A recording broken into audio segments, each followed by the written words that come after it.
Mən Nağıyev Vüqar Baratoğlu, Füzuli rayon sakini, məcburi köçkün. Mənim oğlum Nağzadə Nihat Vüqaroğlu 25-6 ay 2025-ci ildə Füzuli rayon Kərimbəyli kənd ərazisindən keçən Mil kanalında faciəvi surətdə boğularaq batıb.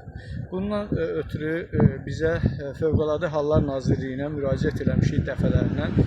Dalğıc xilas etmə qrupası bir gündən sonra gəlib və suyun səviyyəsinin hündür olması, suyun itin axması səbəbindən onlar fəaliyyət göstərə bilmirlər, öz işlərini tam yerinə yetirə bilmirlər və öz işlərini tamamilə dayandırıblar.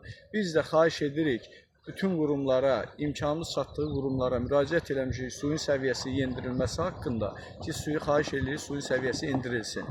Bunun haqqında suyun səviyyəsinin endirilməsi üçün, yəni bugünə qədər heç bir tədbir görülməyib, suyun səviyyəsi əksinə müəyyən səviyyədə artırılıb. Xahiş edirik, bizə kömək eləyin. Dövlət qurumları, cənab prezident, cənab Mehriban Əliyeva, sizdən xahiş edirik, ombudsmanımız, sizdən xahiş edirik ki, bu bir övladdır, bizim bir balamızdır, onun tapılması üçün bizə kömək eləyəsiniz.